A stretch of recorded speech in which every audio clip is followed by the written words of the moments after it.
Welcome to Movie Friends. We are your hosts, Seth and Michelle, and today we're talking about The Producers from 1967.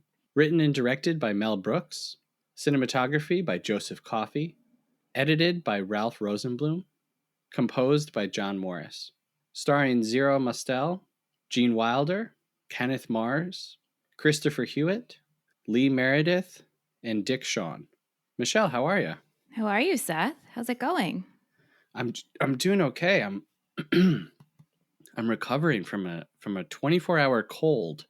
I know. I think I also have the 24-hour cold. I'm hoping Very tomorrow strange. I'm going to be where you're at and Yeah. the movie Friends cold.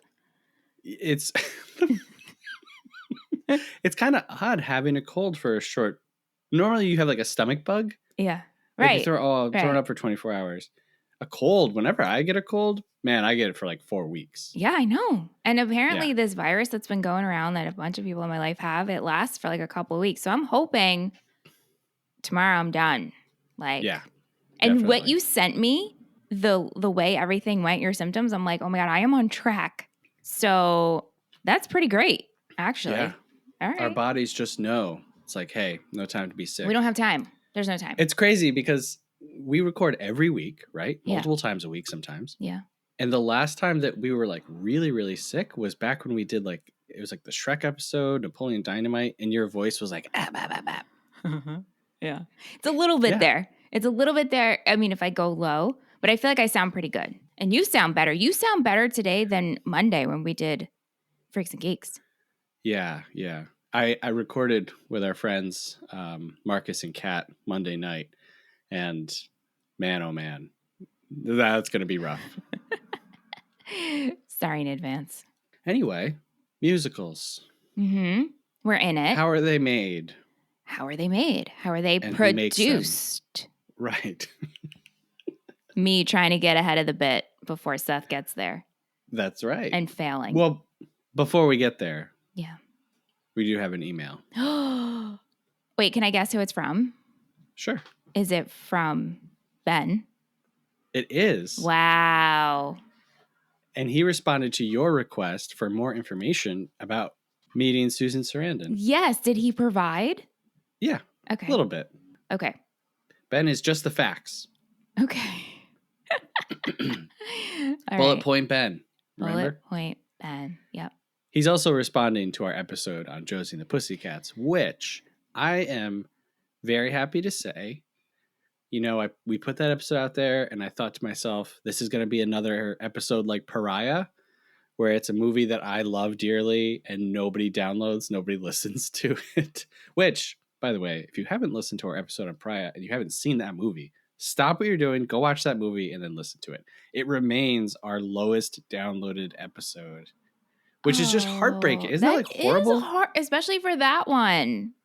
Yeah. That was a good one. You guys got to do better, you know. Do better. I'm pretty sure across the board, actually. Not to put everybody on blast, but across the board, our female directed month, I think, is like remains our lowest download. So I'm not happy about that. Yeah, I'm not happy about that either. Anyway. Okay. Moving on. But I'm happy to report Josie and the Pussycats is doing great. I think it's like you presented, you found the niche of people who love this movie, because the people I've spoken to about it, they're like, I love that movie. It's so great. I think to know it is to love it. There you go. That's true. Yeah. That's so true. Well, let's see what Ben says. I might be wrong. I'm sure Ben loves it. Parker Posey was my biggest crush as a teenager. Okay. And quick little side note, the day that we're recording this is her birthday. So happy birthday, Parker Posey. PP. I can't believe that after that story about how often Seth has seen this, and I just watched it for this episode. I think Anna Faris should have been in this instead of Tara Reid. You know what? I could see her doing it. I could totally see that happening. Yeah. It's different, but... Okay. I can't take Alan Cumming serious in this role. That teacher should be fired for showing kids, which, little addendum to that, Mike, our patron in the Discord, he's the one who told that story. And I think the teacher wanted to show kids, to the 12th grade class and couldn't. Yes. He says Posey's outfits are the best. P.S. Du jour equals the Lonely Island Boys. Mm-hmm. P.S.S. Love the new segment. What the keck? Mm-hmm. P.S.S.S. Can't wait for the producers. Sarandon came into my restaurant with 2 of her kids. They didn't tell me she was sat in my section. I walked over, saw who it was, and immediately couldn't speak and had to walk in the back and scream. She was super nice and absolutely still stunning. I have a ton of celebrity stories, Mitch. I'm speechless. Right. But like, what did she order?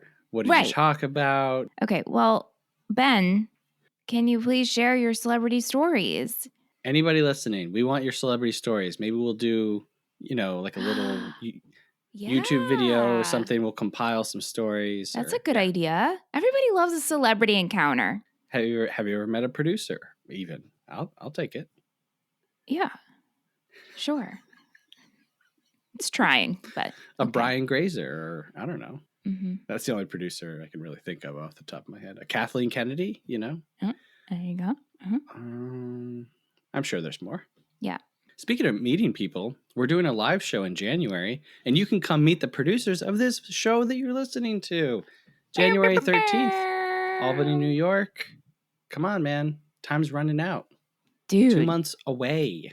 Oh my God. Doesn't that make you shake a little bit? I was thinking about that today. I was like, I better get my act together. Well, I'm working on I don't know if you saw. No, I haven't. Okay. But also, that's what I'm saying. I know you have your act together. I gotta pull my weight. Well, hey. Get your stuff together, Mitchums. Hey, if you want to see our act once it's pulled together, come out, man. It's gonna be fun. Free event. Yeah. All ages. Prizes and giveaways and games and sing-alongs and who knows? I mean, it's going to be stupid and silly. Oh, very silly, but all is welcome. So if you have the kids and you're like, I can't get a sitter, just bring the kids. Just bring the kids. So even if you're like, I don't really like this show, just come hang out with some movie people. That's it. Your people. Yeah. This is for you. So you guys can sit around. Once I'm done, I'll just, watch you guys talk about movies and observe what movie people are like. Yeah. And then I'll try to insert myself into conversation about TV. Hey, if you want to insert yourself into a conversation about TV and pickles. That's it. I didn't have anywhere to go. I just had that segue. Yeah. We'd love it if you leave us a review. Remember, you're less than a month away until we do this $50 Visa gift card drawing. Wow. Apple podcast review. There you go. So time is running out, folks. Uh-huh. I know that right now you're probably driving or you're at work and you think, I'll remember to do that later. Well, guess what? You haven't remembered yet. Okay. Pull over, go to the bathroom, put the kid down. Oh, okay. You know what I'm saying? Whatever you're doing while you're listening, get off the treadmill. I mean, that's just good advice anyway. What? No. First off, stay on the treadmill. And leave the review. You can leave the review while you're on the treadmill. Treadmill. I can't speak tonight. Oh, boy. Mm. It's almost like you're nervous. Almost. It's almost like you're hysterical. And you need your little baby blanket comfort swath. Yes. To feel better. Yes. So before Michelle watches a movie for the first time, she records her pre-watch thoughts. So let's listen to that real quick.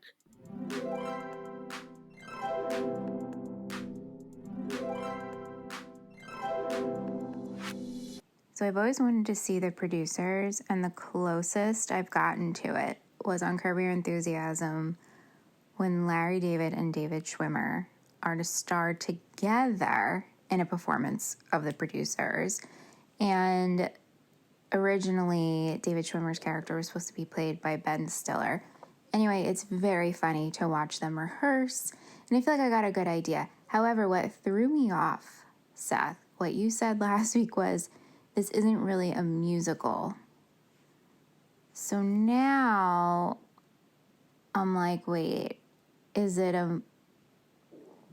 like the making of a musical? And you would think that because I watched kind of the production of it through a TV show portrayal, right? That I would remember the story, but I could have sworn they were singing and dancing. We shall see.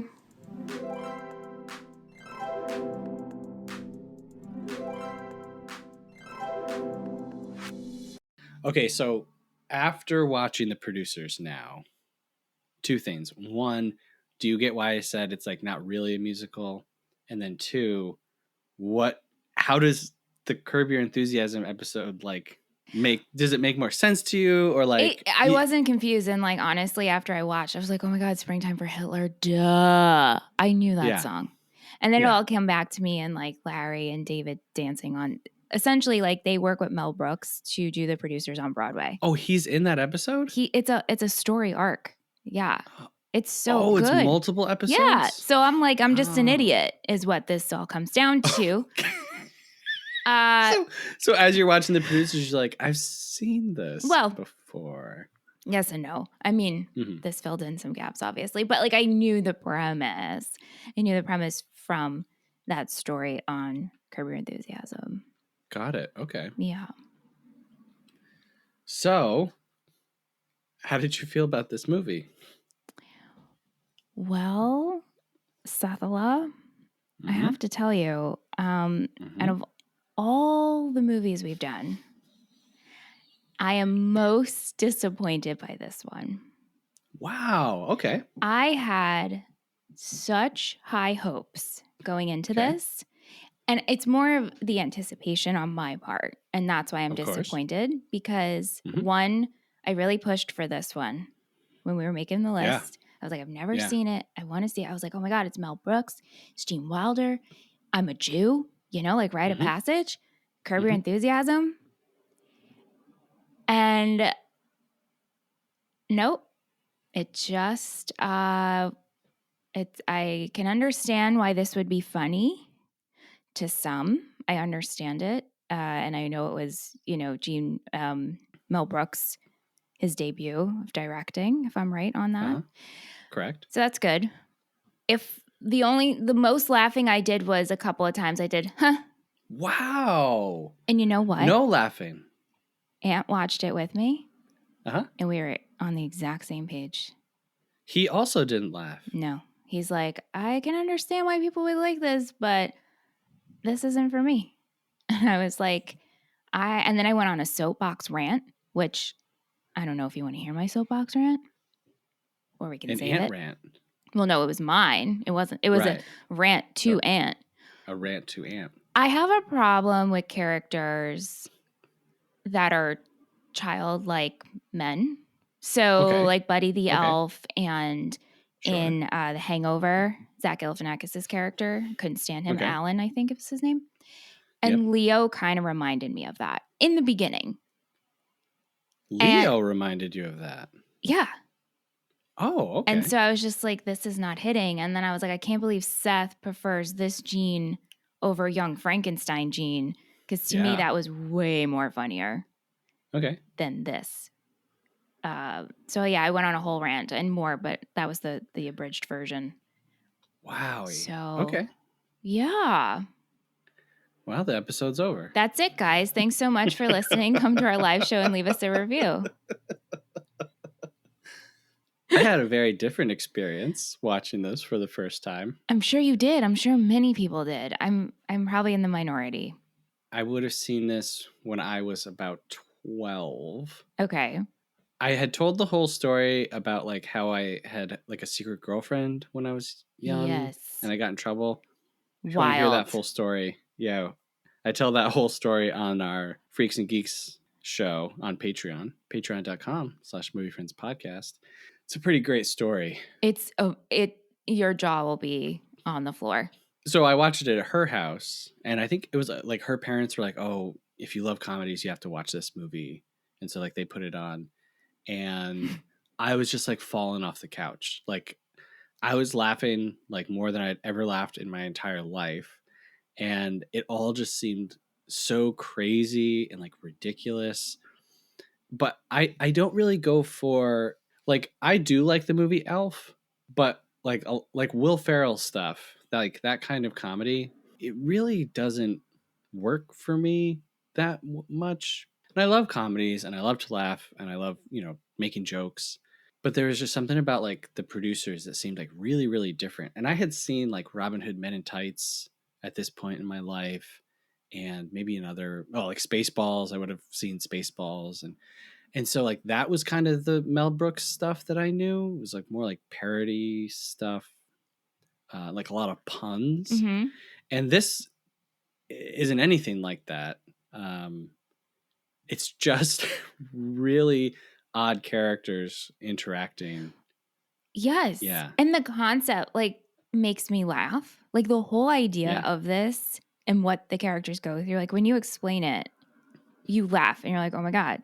And I'm like, I wanted to love this. Mm-hmm, And I'm mm-hmm, just mm-hmm. so annoyed. Yeah, we kind of like I'm so annoyed. we kind of like squeezed this one in a little bit because we were doing music month, but we had just come off of like Young Frankenstein from last month, and so it was like, well, the producers had kind of been like we thought about doing the producers for Buddy Month. Yeah. We thought about doing the producers for Comedy Month. Yeah. Like it just kind of kept not happening, and so after Young Frankenstein, it was like, let's just throw it in there. Yeah. So I believe you that you wanted to like it so much. Yeah.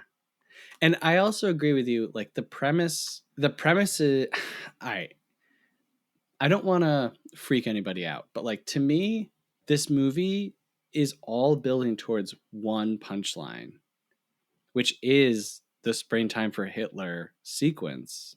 Yeah. And then after that, it's like ramping up to that moment. And then it just kind of slowly trickles down. We end on Prisoners of Love, which is kind of another like big, funny production and gag, but it's not like the big finish. Yeah. You know what I mean? Yeah. Now, obviously, I think that there's a lot of great moments in that building up and in that cooling down. But this movie, I think, is just all about that shocked audience's face. 100%. To me, that was the best part. when the number is going and you cut to the audience and it's just like they're seeing the most horrifying thing that they can think of. Right. But also, what were you thinking when you bought a ticket to go see this? Do you know what I'm saying? Right. Definitely. And I think that's part of what Brooks is doing here. Like Brooks is skewering show business. He's skewering Broadway, Nazis, obviously. The whole like Broadway upper crust wearing tuxedos and furs and things like that to the opening night, even though, you have no idea what this play is. And he's skewering like everything and like everybody in this. And it's all like, I don't know. This is like a great exercise in just bad taste. Yeah. Like we open this movie. Okay, Seth. We open this movie with our main character having romantic meetups with multiple little old ladies in order to steal their money. Which is funny. It's very funny, but like that's very bad taste. You know what I mean? Like, but again, that's why I'm wondering. And I did text you this because Aunt said it out loud, like, oh, I wonder if the 2005 version is funnier. Like Nathan Lane, and was it Nathan Lane and Matthew Broderick? Correct. I mean, there's got to be some Nathan Lane-isms in there. And that's why I'm like, if I saw this acted by other people, and I hate to say that because I think Zero did a great job as Max, and I love Gene Wilder. But these, and I was so triggered. So effing triggered by Max's hair. I cannot tell you, movie friends, the amount of screenshots I took and sent to Seth, and then I was like, I need to stop. And also the opening credits is too effing long. It's like 7.5 minutes of just like, here's a lady, snapshot. Freeze frame. Yeah. And let's get credit. I'm like, okay, maybe this is, so that already annoyed me. And the hair, I was just so disgusted. I didn't understand how it worked. Yeah, let's talk about this hair. How does it work? And Anne's like, oh, it's just a comb over. I'm like, no. Do you see?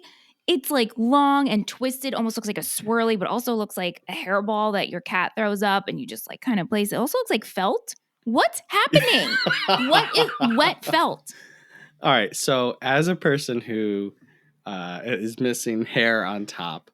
I can tell you a comb over, which I'm sure you know, traditional comb over is when you grow out one side of your hair Yeah. and you comb it over in order to make it look like you have hair on top.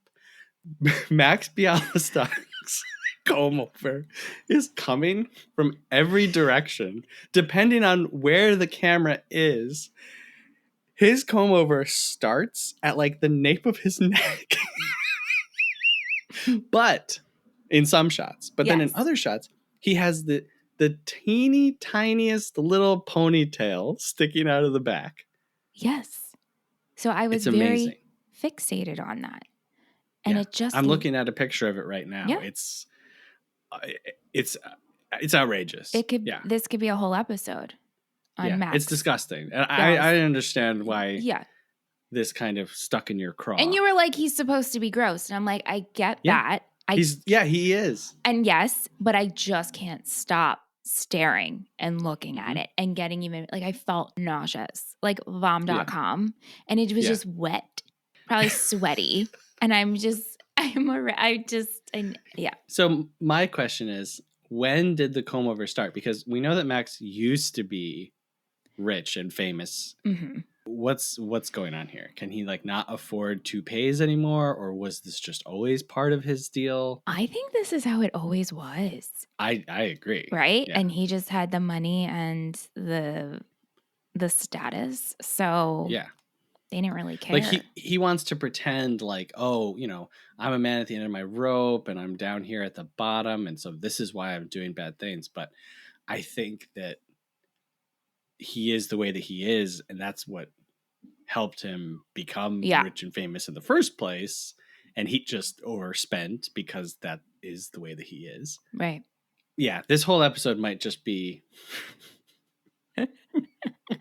you being like, this part sucks. And I'm like, well, this is why I love it. I won't. Which is okay. I will not do that. Oh, no, it's fine if you do. I will not do that. I will not do that. If you're new to our show, basically, I've seen a lot of movies and Michelle hasn't. And I introduced her to different movies for different reasons. But the thesis of our show, the meat of it is that just because Michelle doesn't like something doesn't mean I'm going to like yell and we're going to fight and not understand each other. Right. Because that's what a lot of people do with film discussions. It's like, how can you not like the producers? It's the producers. Just like that. Yeah. And it's more interesting to me to hear, like, I want to hear about, like, the whole Larry David thing is interesting to me. Like, your mindset, why did you not like it? What part? I liked it. That's all interesting to me. On Curb Your Enthusiasm, because it's Larry David and David Schwimmer. There you go. And that was very funny. I love Zero Mostel in this role. Like, love him so much. I've seen him in other things. And to me, it's just like, this is who he is. Yeah. Like, it's very hard for me to see him as anything other than Max Bialystok. And, for Gene Wilder, like before I saw this, I would have definitely seen Willy Wonka and the Chocolate Factory. And so seeing him here, totally different. Totally different. Was very like eye-opening to me. But and you I also liked it. Love him. Oh, I love okay. Yeah. Like, I don't know, it was just so exaggerated. But when they went to Central Park, or he brings him to the park, right? Their day in the city. There was like a haha when we zoom out and they're walking and he's holding a balloon. Yes. Like, that's the shit I like. You know what I'm saying? Like, yes. Yeah. Like, that to me was, and also later, which we'll get to, Carmen in the elevator, like that made, the uncomfortable makes me, and but continue. Okay. But so I want to know more of like why you prefer this Gene Wilder character over Young Frankenstein. Yeah. Yeah. This opening sequence, it does go for like quite a bit, and you might be like, what is going on here? Now, here's what I will say. Mel Brooks, he's written sketch comedy for Sid Caesar up until this point. He's written for TV. He had already won an Oscar for a best short film, which I sent to you, I loved it. called The Critic. I loved it. Did you love that? I did. I I don't thought it was love great. Yeah. I thought it was great. Where he's basically he's just doing like an old Russian Jewish man watching like modern art and he's commenting on it. He's heckling it. Yeah. It's great. I thought that was great. And he wanted to make movies. He wanted to write movies. He wanted to make movies. And it was like 1961 or 1962. And he's at a press conference. And someone says, "Hey, what are you working on next?" And just like riffing and being Mel Brooks, he says, "Oh, I'm working on something called Springtime for Hitler." Because I guess there was a show called Springtime for Henry, I believe. So it gets a laugh. And then he's like, "Hey, wait a minute. That's a great idea." And so for the longest time, the producers was Springtime for Hitler. That was the title. And he was trying to figure out like, how do I do this story? Thought about doing it as a book, thought about doing it as a play. And then he realized like, well, if I do it as a movie, we can like go to different locations. Right. Which is, even though he was like sitting with this story and he wrote it, the production of this movie was really bad, like really, really bad. Zero Mostel was really not getting along with him, being difficult. He had a pretty major leg injury before this. And so he had it in his contract that he could leave at 5:30 if he wanted to. Yeah, I did read this. Yeah. Yeah. And so they also had less than $1 million and 40 days. And like when you balance first time director, your star who has a genuine reason, like everything that I read about it, I was like, I understand this a little bit, like Zero Mostel, he's not a 20-year-old kid. Like he's an older guy. He's in pain. He likes the part, but it's kind of like, what is this movie? I don't know. To me, I understood it, but this movie is plagued. So I said all that to say, this opening sequence, it kind of, as you watch it, you're like, okay, this is going on for a really long time. That could be pacing issues. Like it could be because Mel Brooks hasn't made a movie before. Totally. Absolutely. He doesn't understand, like generally your first scene isn't, 15, 20 minutes in one room. Right. Going over the whole setup for the entire movie is boom right here. Like we get it. But he's a joke writer. And again, to me, this movie is a setup to a joke. And so looking at it from that, I get it. And like, we're just establishing the dynamic between these two characters throughout the whole sequence. You're going to jump on me? I might not, but go ahead. No. The Leo Bloom line. Oh, yes. You're going to jump on me. What? You're going to jump on me. You're going to jump on me. I know it. You're going to jump on me. And I was just like, okay. And then he starts jumping up and down. I'm not going to jump on you. Oh, it's beautiful. It's wonderful. We open. We've got the little old ladies. What are you thinking at this point? I was like, okay, I get what we're putting down here. Okay. And then after 7 minutes, I'm like, we're still doing it. Yeah. And Aunt with a straight face goes, are they on drugs? And I was like, I don't think so, Anthony. No, that's not like the characters? Yeah. When they're like playing around and he was like, are they on drugs? And I was like, I don't think that's what's being put down here. And while I get it, I get that it's long. I get that this is like, I know all the things you're saying. I'm just not here for it. You know what I'm saying? Like I'm over it at this point in terms of like, can we move on? Right. And then when Leo comes in, like Gene comes in as Leo, I'm like, okay, so let's just like progress. Yeah. So you had mentioned like maybe being played by different actors, it would feel different to you. Maybe. I don't know. I didn't see the Broadway show. Okay. Which the Broadway show, I think it was the first show to be nominated for 12 Tonys. Yeah.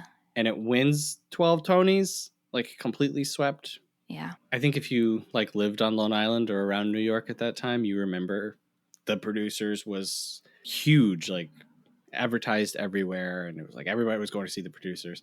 I never ended up seeing the show. I would be interested in seeing it. Me too. But Me too. I have seen the filmed version of it with Nathan Lane and Matthew Broderick. And for me, it falls completely flat. Interesting. They are doing exactly this. So it feels like acting as. Yeah, like Nathan Lane, like on the bench with the old woman. I love you. I love you. Like it's just the same thing. Yeah. But with a different skin. And I was like, I'm not into this kind of at all. I was pretty disappointed. Did Mel And I had Brooks kind of put have was he a part of that one? I believe so, yeah. Okay. He's would part have of to be. He's got his Sure. Yeah. Sure. In the opening credits, we don't just get written and directed by Mel Brooks. We get written by Mel Brooks on the screen for 30 seconds straight, and then another credit, and then directed by Mel Brooks. And it's like his name is, he really wants you to know. And that's also kind of a funny little thing that I'm sure he wasn't aware of at the time. But like this movie is like self-congratulatory in that Mel Brooks writes this play. He writes all the jokes. He writes all the stuff. And then the people in the movie are like, this is the funniest thing I've ever seen. Springtime for Hitler will run for years. And it's like, yeah, it's pretty funny. Yeah. But yeah, like Leo with the balloon, like I think this movie is Leo. Leo takes part in the crime, right? But that speech at the end in the courtroom, I think it's often overlooked when we talk about this movie, but it's the whole thing where he's like, no one ever called me Leo before. Even in kindergarten, they called me Blue. And he's like, this is a beautiful man. I danced with him and sang with him. And I think it's just like Leo is the repressed character and Max is all ego. He's all passion. He's all lust. But he draws out Leo. And for me, at least, as someone who, I'm an ENFJ, Myers-Briggs type. Same. And as is Michelle. Yeah. And I'm always looking for people to kind of like draw out and like include, in the gain. And so for me, like, I'm with Leo this whole movie. And Leo's so like understated and muted because of like, that's what his character is. When they're in the director's house and Max is like openly mocking his valet, at one point Leo kind of like does it too, but there's no one there. Like he turns around and I don't know. I love that this like stuffy accountant guy is coming out of his shell, even though it's under horrible hands and for bad reasons. But yeah. So yeah, anyway, when we see him with that balloon, I'm just like, oh, this is wonderful. And he's like, oh, let's dine al fresco. And he's eating a hot dog. And he's like, this is al fresco? And he's like, yeah. And Leo's clearly a smart man, but he's just so swept up in like the magic of like the attention and the friendship that he doesn't see. Yeah, that's what I like struggled with it because to me I was like it came in and out for me. Like sometimes it landed and sometimes it didn't. And sometimes I was just really annoyed. Yeah. How did you feel about the fountain scene? I'm trying to remember the fountain scene. Oh. Okay. Yeah, that's what I'm saying. Like. So at the end of their day in New York. Yeah. They're talking about, the scheme. We probably should have said. The whole premise of this movie is that if they raise more money than they need and the show closes, their books won't get audited by the IRS. They won't have to pay their backers. And so they set out to make the worst play ever made, which is Springtime for Hitler. Okay. Just in case you haven't seen this movie in 30 years. At the end of their day out, Max is trying to convince Leo to do it. And Leo says, yeah, but if we get caught, we'll go to prison. And Max says, you don't think that you're in prison now? Living your gray little life, going to your gray little job. And Leo he's like, yeah, wait, I spend my life counting other people's money. Where's my share? Where's Leo Bloom's share? And like he stands up and he yells, he's like, I want everything I've ever seen in the movies. And that's when the fountain like goes Yeah, off and they start okay. like dancing around it. And It didn't nothing? land. Did not No? land with me. And Okay. Seth, I promise you, I took notes because I'm looking at my notes right here. And I watched this undivided. Like I wasn't on my phone or anything. I take my Yeah. movie watching seriously. Sure. Yeah. How do you feel about Franz Liebkind? This is crazy. Kenneth Mars. Yes, which he was in Young Frankenstein. Yep. And we didn't talk about this, but as we're watching him as Franz, Aunt goes, "Oh my God, it's Otto from Malcolm in the Middle." And I was like, "What?" And so he goes on IMDb and I was like, "Oh my God." Yeah. I don't know if you remember. Who is Otto He from went, Malcolm in the Middle? Francis went to go live with him. Like when Francis Oh. moved out and like lived with Otto and his wife anyway. So the whole time I was just like, "Oh my God, Otto." And like, you're in this movie and you were in Malcolm in the Middle and you were in Young Frankenstein. Duh. Because we talked about it. But, he was the ridiculous character, but obviously very passionate. I did get a kick out of the woman, the concierge. She was great. Oh, yeah. Like yeah. That. What do you want? I'm not a madam. I'm a concierge. I did enjoy her. Yeah. Very much so.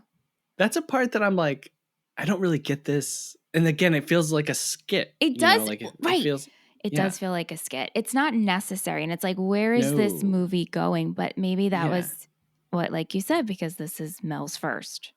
Yeah. So exactly. we're direct. But see, I thought that was funny. Right. So Franz Liebkind, he's the one who writes Springtime for Hitler. Yes. And at first when they show up, he's very, I mean, okay, for someone who is a Nazi, who is like hiding out in New York City, he's like wearing his helmet. Like he's not, he's got, like a metal pinned to his chest. And like he's pretending. Yeah, I don't know. I think a couple of screws are loose. Yeah, definitely. Yeah, definitely. we're stuck in a time. Yeah. Also, I just want to know, like, how, maybe we talked about it and I missed it, but like, how did we get here, Franz? To New York? Yeah. I don't know. What do you do for a living? How are you in that apartment? I don't know. I mean, he writes plays. He's got a lot of time. Yeah. Yeah. He's like in love with Hitler. Yes. Yes. Like, I think like romantically, he's in love with Hitler. Very much so. They're involved. Yeah. And he's like, apparently it was Kenneth Mars' idea to put in the line about Churchill being a bad painter. The Fuhrer could paint an entire apartment in one afternoon. 2 coats. Yeah. So, okay. How do you feel about all of the Hitler Nazi stuff? Well, I mean, like, it's so, you just shake your head and like, oh my God, I cannot believe. I mean, when Max and Leo leave and they have the band around their arm. Oh my God. And Leo's like, I don't want to wear this. And so they just like take, and Max like, all right. And they throw it in. I was like, oh my God. Like, talk about pushing buttons. It's just, we're pushing the envelope. Yeah. But I'm not offended. You know what I'm saying? Like, this is so ridiculous. And I think like you and I have, I don't know if it's a benefit, but we're so distanced in 2023, right? Yeah. The movie comes out in 1967. It's like 20 years after World War II. Right. So it's closer to like making a musical about 9/11 nowadays. Right. Right. Which our culture is like so different. Where we make jokes about 9/11 all the time. Like it's not, it wouldn't be as like sensitive. You know what I mean? Yeah. But the thing is, like, 9/11 jokes, I mean, I'm trying to think of like the last 9/11 joke I heard, but I usually am not, like, not funny. Not into the 9/11 jokes. But this is so, because I think they know it's wrong. Like, we know this, and I'm a Jew, so that means nothing. And I'm curious if my dad liked this. I'm sure he did. Yeah. My dad was someone who would just like watch things on World War II and scream at the television. Oh, why? Well, because he was a Jew and his family was killed in World War II. Like he would scream at the television that they were wrong, or just that it was happening? Just like I can't, like he was just so heated on, which I understand. Very obsessed with World War II. Well, Well, I mean, sure. rightfully so, I think. Yeah. But my dad also had like a very dry sense of humor. We were both very similar with that. So I bet he loved this. And I bet my mom loves it too. I'm gonna have to Yeah, you ask. should ask your mom if she has any. I think she's seen it on Broadway. My mom's seen everything. So Okay, yeah. Yeah. Maybe she has some knowledge about your I will. dad's experience with it. Yeah. I meant to ask her about that. I mean, how do you feel? Obviously you're not offended by this. No. Because you realize no. it's, we're not taking this seriously. You know, I'm a person who fully believes, Yeah. through my own experience, that when something bad happens, your first instinct is to like not talk about it Okay. because you don't want to relive it. You don't want to experience it. That is so true. Yep. You clamp down. Yep. But the faster that you can talk about it and tell the story again and again and again, and you keep telling it, and not that it doesn't become real, but it doesn't become something that just lives in your head, you know? And it's like the things that live in your head are the things that can kind of like control you and like lock you up, right? But when you say it, you hear someone else say it back to you. You know, sometimes when you say something for the first time, you're like, oh, I didn't realize that that's how I felt about it. So talking about things, I think, and I know this is real groundbreaking stuff right now, it's important. It's important to personal like healing and understanding kind of what you went through. The next phase of that is laughing about it. Yeah. Like when I go to a funeral, my goal at that funeral, of course, is to comfort the family. My second goal is to be the first person to get people laughing at the funeral. Yeah. I mean, and I've been to a lot of funerals in my life. Once the kind of atmosphere changes, it goes from like everyone's like pretending pretending to be like, well, no, not that you're pretending to be sad, but like pretending that we have to be a certain way, like that we have to interact with these people only in like hushed tones. The obligation. Yeah, exactly. Okay. And Yes. so when we can actually talk about the person and we can laugh about the person and all that stuff. Anyway, so. Well, on that. Yeah. So I understand what you're saying, and I think that works when it can, but like watching TV shows that are talking about COVID and talking about like Ukraine. I say this because we're watching the morning show and they are covering stories that happened last year. And Aunt and I are just like, yeah, we don't want to relive this. Sure. Not like, while it's a very good show, we're and that has been a pretty across the board response, honestly, to a lot of COVID related media that has come out. Yeah. People are, for the most part, like, not all the time and not every person, but it's kind of been this thing of like, yeah, I don't want to see a movie where people are wearing masks because it is still very like raw and fresh for me. Right. But I think there are ways of doing it. Yeah. You know what I mean? There's this great documentary called The Last Laugh. I've heard of this. And it goes through Larry David, Larry Charles, Carl Reiner, David Cross, Mel Brooks, Sarah Silverman. And it's just contemplating like the Holocaust and World War II and like what is funny and what's not funny and like what does it mean to laugh. It's really good. It's really good. So for me, I think that there's like a time and a place and there's a way, and 10 people might try something and 9 of them fail, but one person might succeed at it. And I think as long as you're not trying to be malicious, right? You know, like what I said earlier about like funerals, I'm not trying to get everybody to pretend that this person didn't die. You know what I mean? I'm not like, hey, this is boring. Let's talk about something else. Like, it's not from a place of like, oh, I'm uncomfortable with death, and so I don't want to think about it. It comes from a place of like, I'm comfortable with death, and I want to be more comfortable with it. I want to be myself again. You know what I mean? Yeah. And sometimes laughing can help people feel like themselves again. You know, like when something bad happens and you're in it. I'm thinking about a lot of different things that have happened in my life, and it's kind of like you realize like, oh, this is the first time I've laughed since that. You know, so true. And it can mark for us like a return to normalcy, or at least a begin to return for normalcy.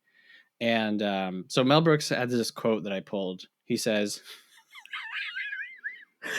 it starts out funny. He says, "I was never crazy about Hitler. If you stand on a soapbox and trade rhetoric with a dictator, you never win. That's what they do so well. They seduce people. But if you ridicule them, bring them down with laughter, they can't win. You show how crazy they are." It's good. Yeah. And like Mel Brooks was not just some guy who like lived in New York and like had this like luscious life of wealth and whatever. Grew up super poor. He served in World War II. He retired as a corporal. He fought in the infantry. He helped build bridges. When the war ended, his unit was doing like reconnaissance missions in like the mountains of Germany. He even talked about how he had encountered Jews that had survived the camps and like what a big impact that had on him. So he's not just like, haha, it's super funny to laugh about Hitler and war. He lived it. And like, this is the thing that he chose to produce out of that experience. Yeah. Right. Yeah. So making Franz Liebkind crazy and insane and like in love with Hitler, it's his way of like getting a dig in. Yeah. To the Nazis. Sure. And Franz is like pathetic and not intimidating or scary. And so when you add that level, you're like, you can't take them seriously. And you said it 100% right. Even when he has a gun and he's trying to shoot them, he's like, why are you not dying? Don't you understand that you have to die now? Right. And like, they're just hiding under a desk. Right. Like he could just shoot them through the desk. Still can't do it. Right. Exactly. How do you feel about the director, Debris? Okay. I love him and I love Carmen. Yeah. Carmen is my favorite out of this. Everybody. Really? Yes. Carmen and the concierge woman. Those are my two favorites in this movie. Okay. Wow. Real peripheral. Yes. Carmen, to me, everything just landed. Yeah. The elevator scene, I will admit, I feel like I'm going back on my words. I did chuckle. Yeah. Yeah. That was really funny to me. And then the whole like LSD naming situation, like that was it was very funny. Yeah. Yeah. Roger Debris, clearly, and I'm not trying to like make excuses or like blow over this. We're making fun of these people for being gay. I know. Like Mel Brooks is definitely doing that. Yes. What I will say is like, we're supposed to be like, oh, he's in a dress. Ha ha ha. That's super funny. And like to a lot of people nowadays, that's never going to be funny. Right. And that wasn't even, I was like, they're fabulous. I think it's great. Truly.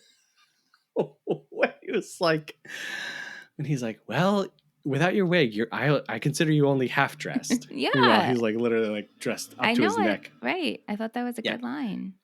I think it's important though to make a little note here that Max, who is the most disgusting character, he is the one who's like, oh, let's wear the armbands. And he's the one who's making fun of the valet. And he like, I don't think it's necessarily, I think that Mel Brooks is saying like, look at these gay people, let's laugh at them. I do think that he's saying that.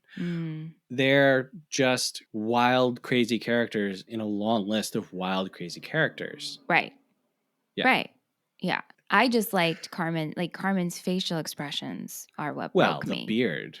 Well, sure. But even just like the looks that were given and again, that elevator. The monocle on the necklace. Yes. Like again, the elevator, like that to me was perfect. That was great acting. Yeah. I hate when I go places and they're like, can you take you off your shoes? I'm like, oh my God. Yeah. Although, are you guys a shoe household? We are not. No. Yeah, like Nope. I like when people take off my shoes in my house, but I'm also not going to ask you to do it. Yeah. No, we are definitely a shoes off house because we have 2 small boys. And what I say is they're crumb factories. Yeah. I just don't want shoes in the house. Any other outside dirt and stuff like that, that has to stay in one place. Yeah, absolutely. But if I go over to your house and I find out that you're a shoes off house, I'm like, oh. Well, you hate feet. Because I'm like self-conscious. You hate feet. Well, that, but it's like, are my socks smelly? All right. Well, next time you come over, I'm making you take off your shoes. Well, okay. So I'll tell you. Do you want to hear a little BTS behind the Seth scenes? as Leo Bloom, anxiety-ridden guy? Yes, always. If I know that I'm going to a shoes off house, I will shower, put on a new pair of socks, drive to your house without my shoes on.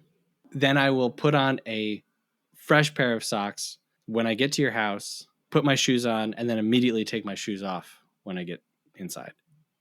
Isn't that the most insane, crazy thing you've ever heard? That's nuts, Seth. Yeah. That's insane. That's how like paranoid I am about having like smelly socks in someone's house. You know what though? Much respect. I'm glad that you actually think about this instead of being like, well, I want to be I smell. conscientious. Yeah. Sometimes you're caught on like mismatching day or you have like a hole in your sock. Well, that's well, don't even get me started on socks. I don't understand when people keep socks for years and clearly your little toe is hanging out. Like get them out of there here. It is. Yep. Peeping out and you're like, please get new socks. Yep. So I have, this is like TMI here, but I have wide feet. So all of my shoes I have to buy wide, which is its own personal hell that I live through. And so I will wear socks out, I feel like, faster than the average person, but I get rid of them. I do not wear them. Right. I can wear a t-shirt 2 days in a row. You know, you can wear pants multiple days in a row. Fine. Socks, never. Never, ever. Never. I agree with you on that. Nope. Never. One a day. No. Yeah. Yep. I don't sleep in them. No. And nope. Anyway. Wow. Well, hey, we agree on that. So that line that he says, white are the color of our carpets. I think of that whenever I have to take my shoes off in someone's house. I hear that voice in my head. Something to be said. Yeah. Yep. I love how Roger at first is like, I'm tired of doing musicals. It's all 2, 3, kick, turn, kick, turn. He's like, I want to do serious history. And like they're talking about it. And then he's like, that whole third act has to go. They're losing the war. It's so depressing. And then he's like, we'll put in a musical number. And then he's like, they're like, so you'll do it? He's like, wait a minute. This is a big decision that could affect my entire life. I have to think about it. I'll do it. And I just, in that moment, I was like, oh my God, I am Roger Debris.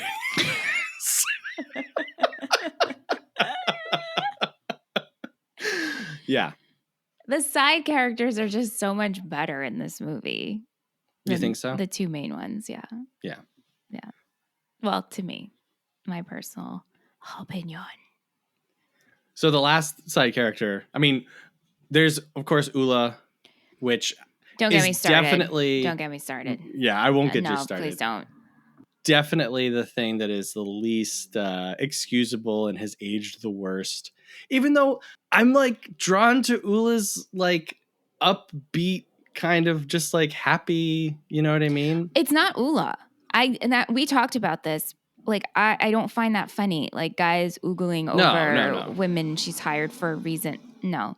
Her dancing I thought was fun. Like it's very passionate. Well, and again, like Ula she's definitely a joke, right? Yeah. And it's not a funny joke, but all of that comes into play at the like frenetic, crazy end where it's already been established, you know, what all these characters do. And then the day after the play when Roger comes in and they're like, you ruined us. And then Franz comes in and then Ula comes in, like, it's all just leading to a punch line. You know what I mean? Other than Ula, LSD. How are you feeling about LSD? I thought it was LSD's boots were fantastic. Yeah. I Crazy. How do you put those on? well, you step into them, Okay. I think. But when we see the boots, I'm like, I'm here for these boots. You don't see No. it's not right. It's not fully revealed. Mm-hmm. His entire thing. Yeah. And then we get the cut. And like just the way that he's like Yeah. like dancing in them Also, and like he has his twisting. band. He's got to have his I band love his with band. him. The Love the band. whole Hitler audition was that whole sequence was just very funny. Yeah. Like, we want the singers over here, the Hitler singers over here, and then Right. Will the singing Hitlers please wait in the wings? We are only auditioning. Yeah. But yeah, LSD. Those boots, though. Like, I just like, how did that come into play? How did we decide on those boots? Right. And it's another thing that that Brooks is skewering here is the whole like flower power, hippie culture. He's just throwing everything in all at the same time. And I don't love LSD's song. Like, to me, that's the only part where I'm like, this is going on. That went on for a really long time. Too long. But his first initial, like, full view of him, that was great. Yeah. Yeah. It's wonderful. And then I do love, like, at the end of the song, just Max yelling out, "That's our Hitler." So anyway, they compile everything. They get the financing. They get, they get the director. They get the star. And it's opening night. They bribe the critic because they're like, oh, yeah, this is going to really give us a bad review, Yeah. And it starts, and it's one of the best musical numbers in a movie ever, in my opinion. I mean, the thing is like, it sounds really good and it looks really good. Yeah. And then you have this bird's eye view of the SWAT sticker. And I'm like, oh my gosh, we are not doing a formation right now of a SWAT sticker. Yeah. Oh, no. Oh, no. The swastika aerial view, that's funny. But when the ladies come out and they're in like the full boots and they're just like doing the salute and they're doing the steps. Oh my God, salute. The salute. Like, this is still crazy. And so I try to go back to like 1967, like in a pre-producer's world. And I'm sitting in the theater watching this. Like, this would have exploded my brain. Yeah. Oh, for sure. Like, we're pushing the envelope the whole time, and then this happens. Like, even me, where I'm like, I get it. I was like, oh, okay. Now I'm like I'm a little uncomfortable. I'm a little uncomfortable. Yes. Yeah. Yes. Yeah. It's crazy. It's crazy. And like, just the fact that, again, like, we are joking about Hitler nonstop in our culture. It's not like a taboo thing. Everything gets compared to Hitler. Everybody compares everything to Hitler because it's like the most recent villain that everyone can agree was a bad guy. Right. And so for us, and like for me, I've seen this movie over 10 times, easily. For me to watch it yesterday and still be like, oh my God, I can't believe that they did this. And that they got actors to do this. Right. Yeah. But also, like, if you take out the content, it looks really good and it sounds really good.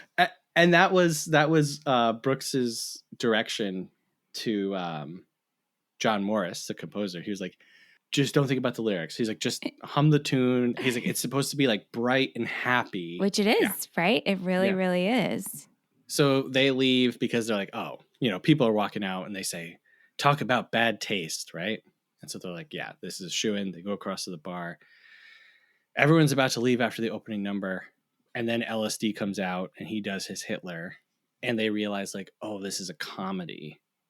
And there's like an interesting thing that happens here where And I don't think that Brooks is necessarily conscious of like what he's doing, but this whole movie has just been like bad taste after bad taste. You know what I mean?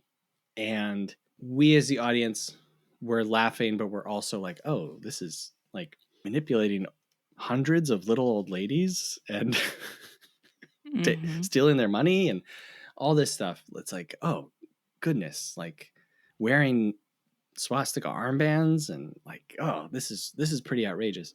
But there's like a magic trick that happens where the audience in the movie, when they realize that the thing that's being done in bad taste is framed as a comedy, then they can enjoy it. Right. And it's the lesson that I take away from this movie, and I think it's the lesson to be taken away from this movie, is like, what is not funny? Well, whatever you think isn't funny, it can be framed in a certain way to where you do find it funny. Like you can take the most disgusting person, Max Bialystock, or Adolf Hitler, and depending on how we frame it and how it's presented to an audience can turn and say, this is the funniest thing I've ever seen. Right. I mean, also we're making fun. So right. That's really where it's like, we know Hitler is bad and let's just make fun of him. Yeah. Did you at all, though? I couldn't get this out of my head. Like, okay, so they hire LSD and they knew LSD was going to be over the top ridiculous. Yeah. But like he's unhinged, and I guess they knew that. Yeah. And they just didn't find him funny and had no idea the audience would find him funny.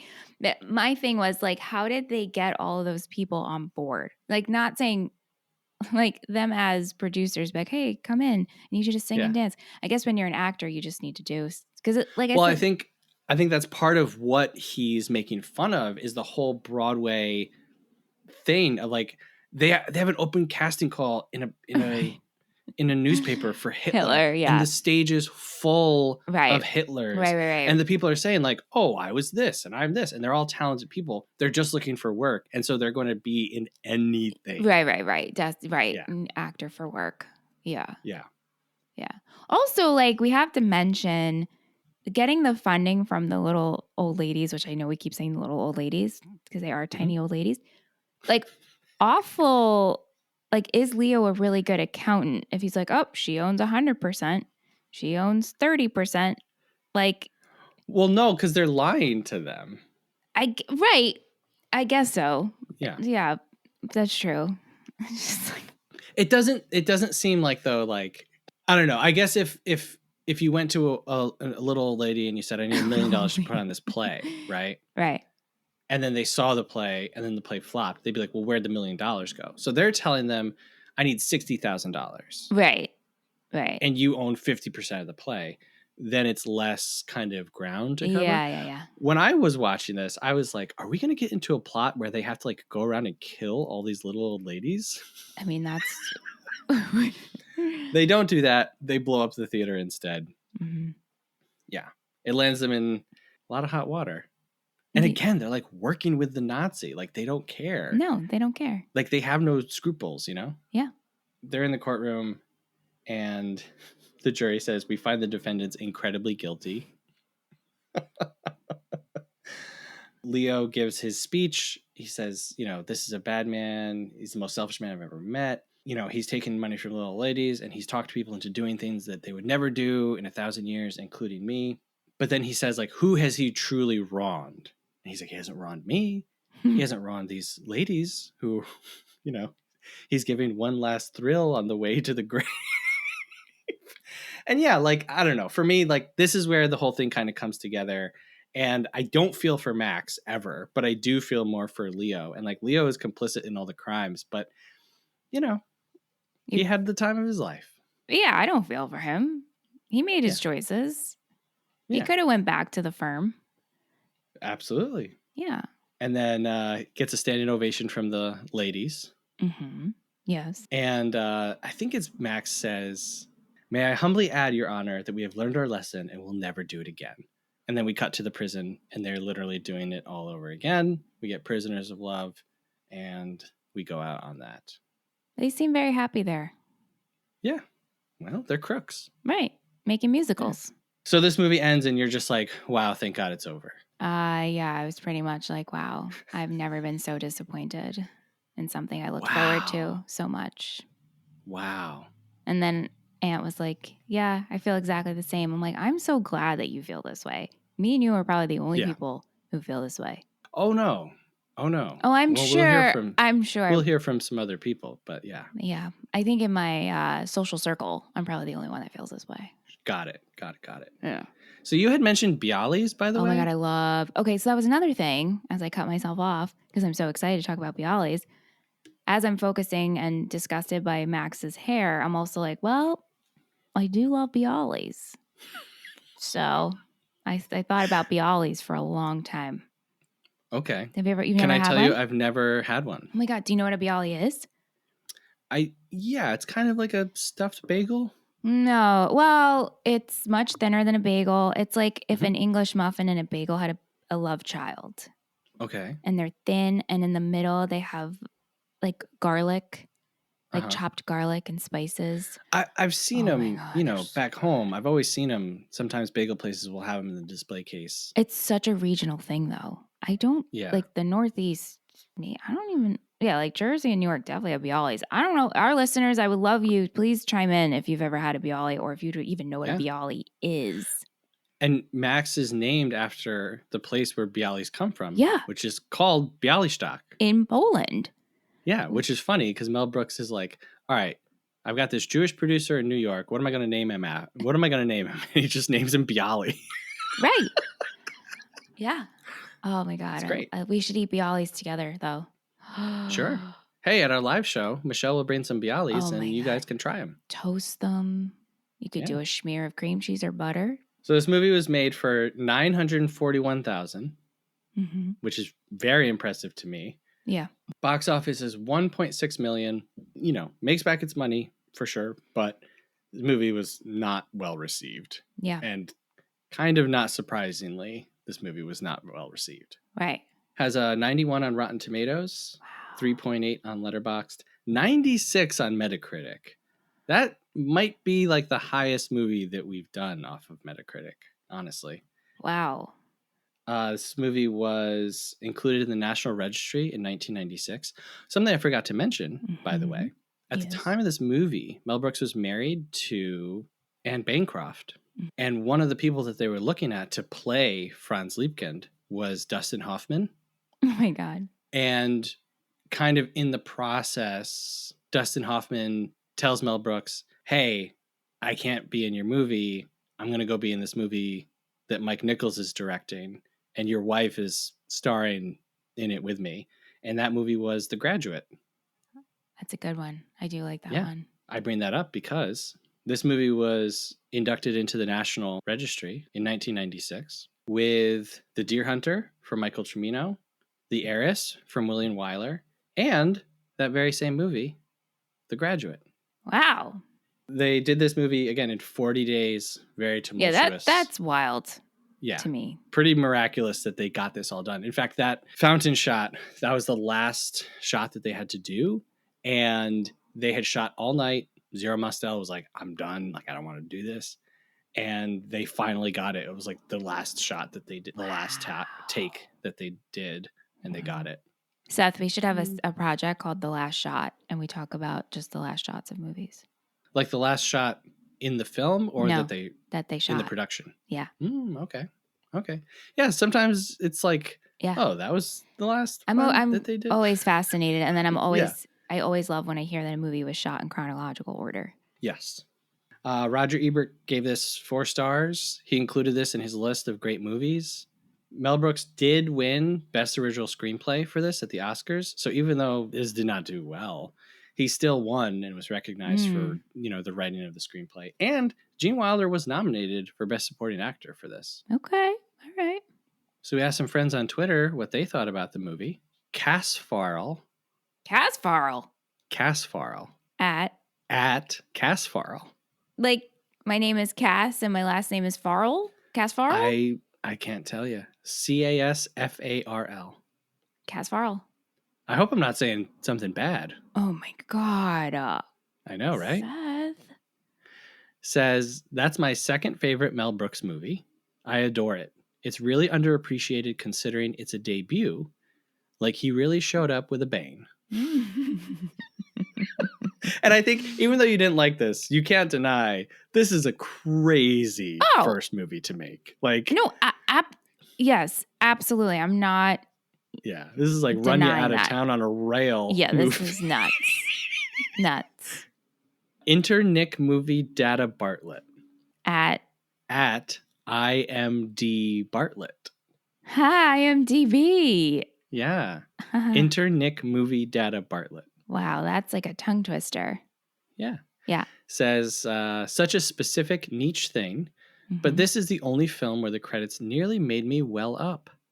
The way Brooks credits Zero Mostel as just Zero is so sweet. Maybe his last name couldn't fit on the title sequence. I don't think that's it. Okay. Betsy. Yay. At Gorm_Betsy says, an all-time classic. Larger-than-life performances that you so rarely get to see anymore on film. The song gets stuck in my head occasionally, which is somewhat problematic as I sing whatever is in there out loud. And I agree. I am constantly singing Springtime for Hitler. Maniac Mike. Maniac Mike, we've heard from him. Of course. At Maima Wamaina. Hopefully I said it right. That's the best. Yeah. The best, yeah. Says, one of my all-time favorite comedies ever, double exclamation point. Really love its editing among the other obvious reasons, which is a pleasant surprise for a comedy. LSD is the man. Mm-hmm. Mm-hmm. Felicia at Cinemaroni says, I could watch Gene Wilder have a meltdown every single day. He's just so funny. Okay, do Blazing Saddles next, please. Now, how do you think I'd feel about that? I have no idea. Yeah. No idea. Going into this, I would have thought you would have loved this. So I know. And then finally, Ben, who we already heard from, at Ben Sower, says, one of my all-time favorite comedies, no need to watch the remake, in my opinion. Okay, good to know. Also, full circle, Ben. We start with Ben and we end with Ben. So we have a new segment of the show called What the Keck? Yeah. And it stands for Cut, Edit, Keep. So, Michelle, do you want to take it away? Yeah. The thing is, like, I have a lot of edits. Okay. Right? So, like, edit down the opening sequence, edit down LSD's sequence. We can keep the elevator scene. Okay. Maybe extend that a little bit longer. Okay. And do more with the monocle. All right. What am I? Would you cut Ula? I would cut. Oh, God. Yeah, I probably would cut Ula. You know what would be funny to me? If I would cut their looks staring at Ula. Got it. Right. Ula can stay and she can dance. Yeah. Just cutting them looking at her and like staring. Got it. That's what we can cut. Yeah. What about you? Okay, so for cutting... You don't want to cut them looking at Ula? Definitely. Yeah, definitely. I mean, that's my like problematic cut. Yeah. You know what I mean? That's just like, oh, this is icky, so I don't want to sit with it. You know my philosophy on that with movies. So I do. So I agree on that. I would cut the whole bomb sequence at the end. It just drags. We have the play, and then we have the scene in the office the next day, which is like, it's all really crazy. But then we cut to a bomb sequence. It brings the whole thing down. Like, I get that you need to blow up the theater in order for them to get to jail, but so I would cut that, definitely editing LSD's song. And then I guess I would edit the Ula stuff. Maybe that's the solution. Yeah. And then for keep, I'm keeping Springtime for Hitler and I'm expanding it. I want to see just 30 minutes of that play. Oh my God. I mean, that worked. Like even... Yeah, that makes sense. For this movie, my edits were on what's better for me, not for the good of the film. Well, sure. That's okay. It's your keck. That's true. It's my keck. Yeah. Like LSD as Hitler, where he's like, I leave you. Now leave me alone. Yeah. Yeah. So before we give our final thoughts, we're going to go to some Letterboxd reviews in a segment called Half Star, 3-star, 5-star.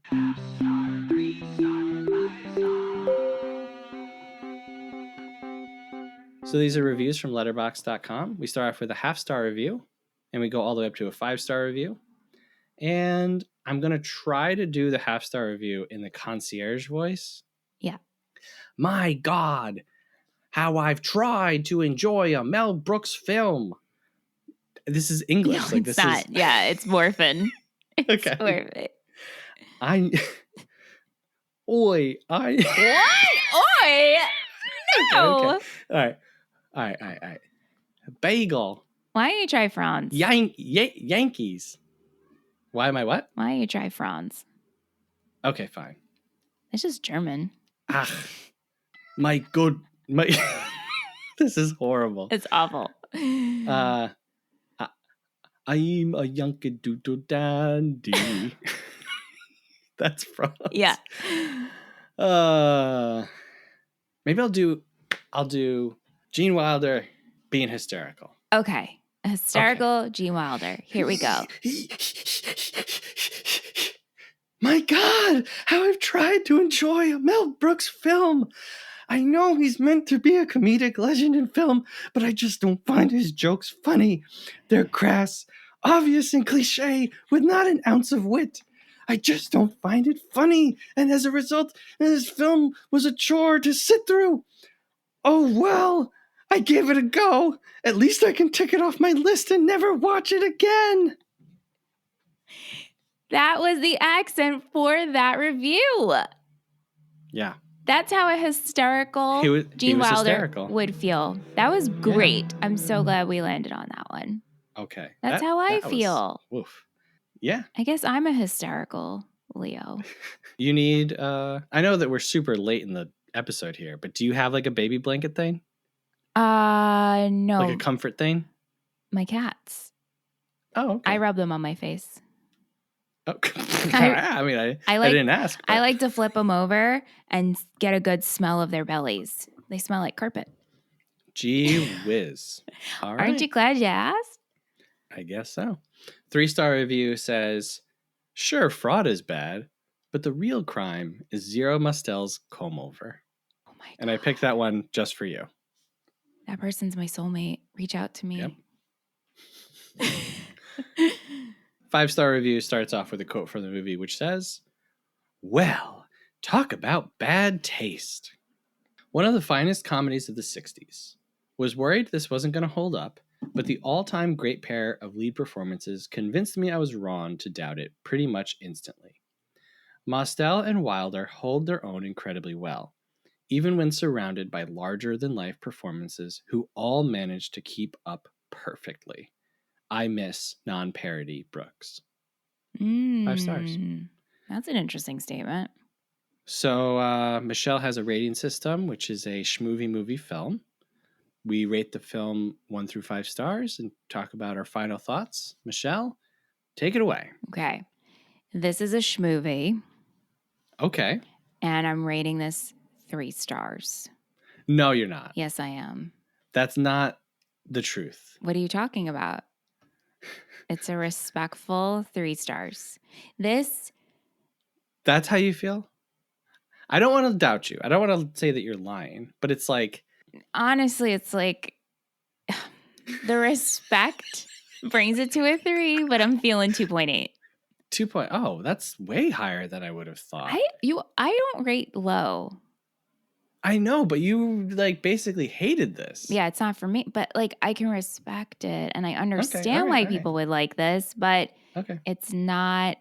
I hate that I don't like this. I'm so annoyed, Seth.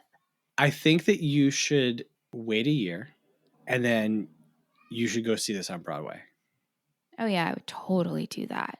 I want to see it on Broadway. I really, and I think I'm actually buy tickets a year in advance so they're cheap. Yeah, I know they're still so expensive.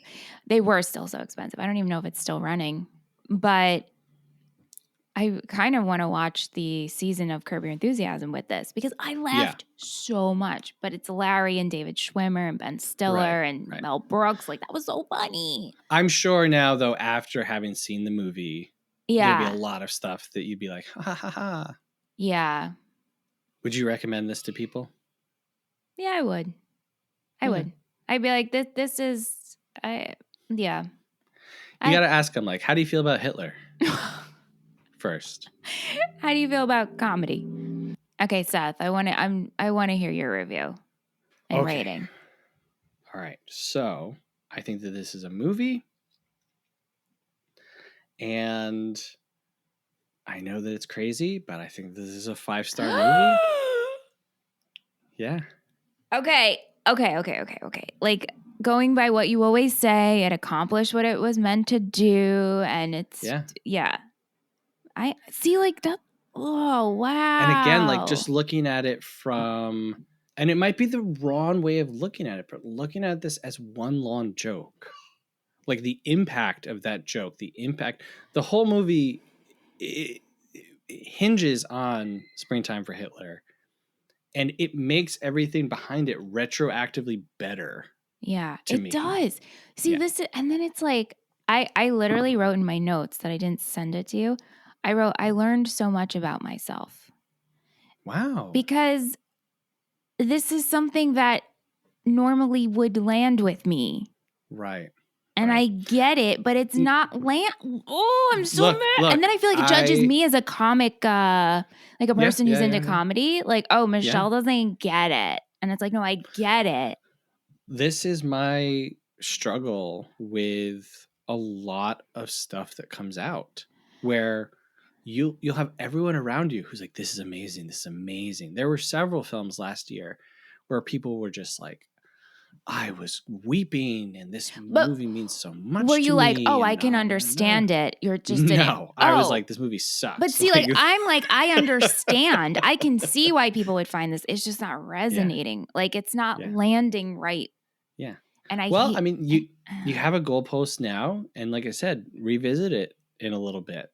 10 years from now, you'll watch it again and you'll say, nope, I definitely don't like it. Or you'll be like, wow, I was like in a weird mood, or or maybe I needed to where see we're going. The musical. Yeah. You never know. Maybe it's just this movie. Right. This schmovie. And I also just want to say, I think this is Mel Brooks' best movie. I think that this is Brooks showing desperation and like the desperation of show business, the desperation of writing. And it's before he's Mel Brooks, you know. I mean, he already won an Oscar for best short, but he was struggling at the time when he wrote this. Like, one place that I saw, he was making $5,000 a week writing for Sid Caesar, and he went down to making like $87 a week. Wow. So he also said, he was like, I am both Leo and Max. Right. Totally. Like, and yeah. One of my favorite gags from the movie, which we didn't mention, I'm just going to mention it really quick, is the whole cardboard belt. Right, which is ridiculous. Yeah. Look at me. I'm wearing a cardboard belt. And then rips it to shreds. Anyway, so yeah. Movie, 5 stars. I recommend everyone watch it. And like Michelle said, maybe you'll learn about yourself. It's a great exercise in bad taste. I really stand by that. And it definitely paved the way for, like, you know, this is what you can do in a movie. And, you know, that audience within the movie is truly like a gift for deciphering like what this movie is doing. So that's my thoughts. Anyway. Yeah. If you want to send us your thoughts, moviefriendspodcast@gmail.com. Please let us know what you think. Do you agree with Michelle? Especially if you agree with Michelle and you feel like I'm on the outside looking in. No, I don't. Please let us know. I don't think anybody's. I'm actually kind of nervous to get the response for this episode. Oh, no. But I didn't shit on it. Like, I respect it. No, absolutely not. I just am struggling with it, even though I find it. Oh, the concept is funny. Yeah. Let me know. We'd also love it if you'd leave us a review. Remember, until December 1st, it enters you into a drawing for a $50 Visa gift card when you rate and review us on Apple Podcasts. Yep. You can also support the show, patreon.com/moviefriendspodcast. It's $5 a month, gets you access to 4 additional shows. We got more stuff cooking. You also get access to our patron-only Discord. And, we are not part of a network. We're not like some huge giant show. And so, every contribution helps, man. Like, it's super Totally. cool. Be a part of something big. Speaking of being part of something big, next week, we're going to talk about a movie about the little guy. The little Joining guy? forces with the other little guys and coming together to make a big change. Wow. For the first time on this show, we're going to cover a movie from Disney, my sworn enemy. Mm-hmm. And it's a really interesting time to think about this movie and what it's saying amidst all of the strikes that are currently going on. We're going to be talking about Newsies from 1992. And this is a musical, full-blown musical. I've never seen it. I can't wait. I'm nervous now because, again, I'm like, is this going to be one of those I wanted to love it and they didn't? It's possible. I don't know. We got to shake it. I got to shake it. I'm going to do some shakes. Those thoughts got to leave the brain. Do some calisthenics. Shake it out. But, you know what, though? We've been on a really, really good run. We have. For we really quite have. some time. So it's not like, oh, no, They all just can't one. land. No, definitely not. So, yeah, we're going to talk about Newsies from 1992, directed by Kenny Ortega, starring Christian Bale.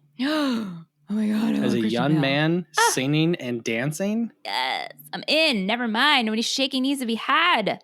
Kind of like how I felt with Josie and the Pussycats. I feel the same way with Newsies. If I can get people to watch Newsies and see a young Christian Bale singing and dancing, it's like mission accomplished. Do you have a Newsies hat?